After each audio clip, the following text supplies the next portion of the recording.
अक्सर देखा जाता है और सुना भी जाता है कि जब भी हिंदू त्योहारों की बात आती है तो उन्हें निशाने पर लिया जाता है।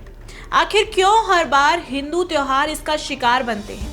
क्यों हर मौके पर हिंदुओं की सहनशीलता को ही टेस्ट किया जाता है? हाल ही में हुए राजस्थान यूनिवर्सिटी में आयोजित आरएसएस के शस्त्र पूजन में एनएसयूआई ने जिस तरह हिंदू कल्चर और परंपराओं का विरोध करने के लिए कार्यक्रम के मंच को वेंडलाइज किया, उसने कई बड़े सवाल खड़े कर दिए हैं। क्या आस्था और परंपरा का सम्मान करना अब अपराध हो गया है? क्या सिर्फ इसीलिए कि ये हिंदू संस्कृति से जुड़ा है, इसीलिए उसे बार बार टारगेट किया जाता है?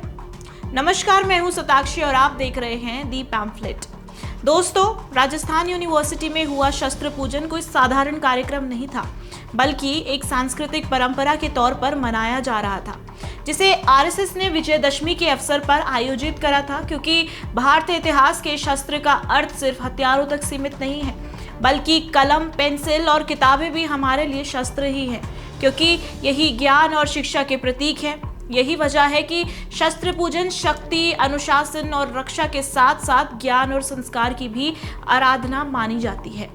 आपको बता दूं, राजस्थान के शस्त्र पूजन आज से नहीं बल्कि सालों से चलती आ रही है। राजस्थान की धरती वीरता और परंपरा की गवाह रही है, और यहाँ दशहरे के दिन शस्त्र पूजन करना केवल एक धार्मिक रिचुअल ही नहीं, बल्कि शक्ति, अनुशासन और राष्ट्र की रक्षा का प्रतीक माना जाता है। पुराने समय से इस दिन सभी योद्धा, राजा, महाराजा एवं समस्त राजपूत समाज अपने अस्त्र शस्त्र की पूजा कर धर्म और समाज की रक्षा के संकल्प को दोहराता आया है।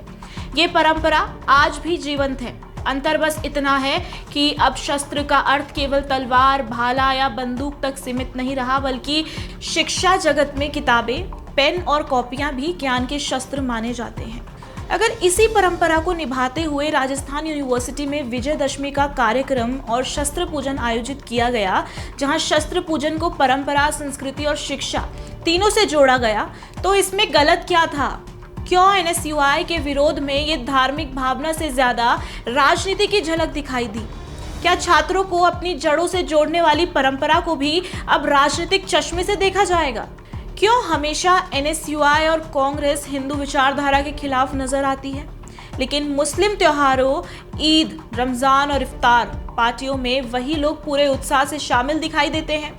क्यों कांग्रेस केवल हिंदू संस्कृति और परंपराओं को ही निशाना बनाती है? साफ तौर पर यह उनके डबल स्टैंडर्ड को दर्शाता है। एनएसयूआई ने जिस तालिबानी माइंडसेट के साथ शस्त्र पूजन के कार्यक्रम पर हमला किया, इससे कांग्रेस को किनारा करना एक अच्छी रणनीति होती, लेकिन हमेशा से भारतीय संस्कृति और परंपरा से ऊपर अपने एजेंडा और इनसिक्योरिटीज को आगे रखने वाली कांग्रेस ने अपने छात्र संगठन के इस काम को सपोर्ट किया। पूर्व मुख्यमंत्री अशोक गहलोत ने उल्टे इस कार्यक्रम को ऑर्गेनाइज करने पर आरएसएस पर ही सवाल खड़े कर दिए। अशोक गहलोत उसी राजस्थान के पूर्व मुख्यमंत्री हैं जहां इस परंपरा को सबसे अधिक देखा जाता है।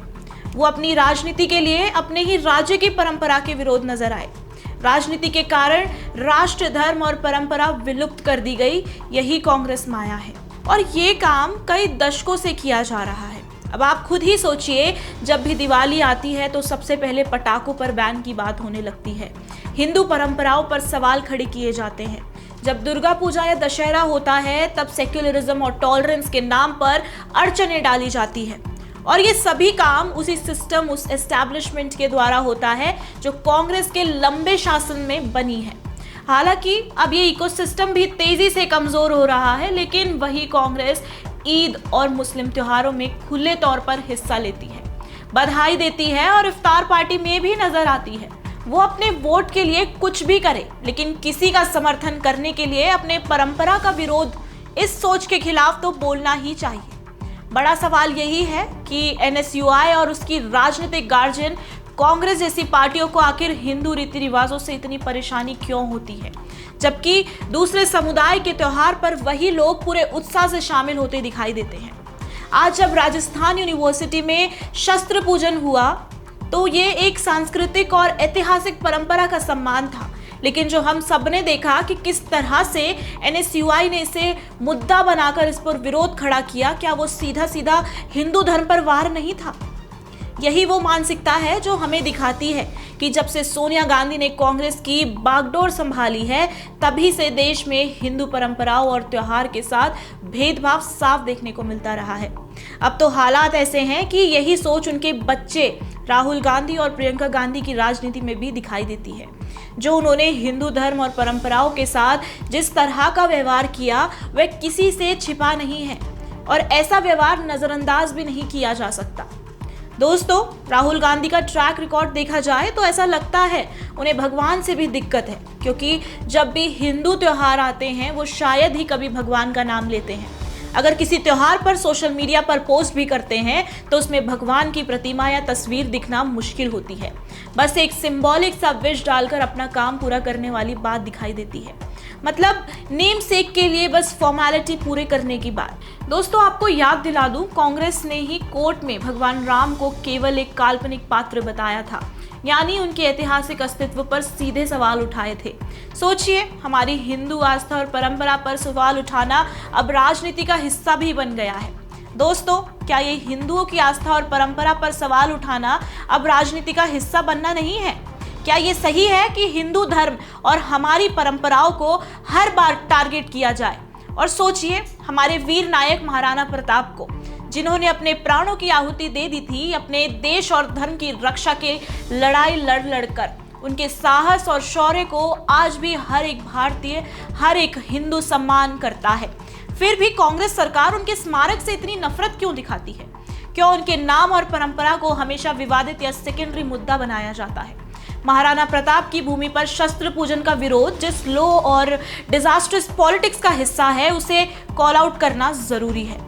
कांग्रेस की मानसिकता क्यों हमेशा हिंदू परंपराओं और वीरता को टारगेट करती नजर आती है? यही सवाल हर हिंदू के मन में उठता है। क्यों एनएसयूआई और कांग्रेस जैसी पार्टी हिंदू रीति रिवाजों और त्योहारों से परेशानी महसूस करती है, जबकि ये कांग्रेस एनएसयूआई दूसरे समुदाय के त्योहारों में पूरे उत्साह से शामिल नजर आते हैं? क्या हमारी हिंदू आस्था, परंपरा और इतिहास हमेशा राजनीतिक एजेंडा के अंदर देखे जाएंगे? अपने विचार कमेंट सेक्शन में जरूर बताएं। धन्यवाद।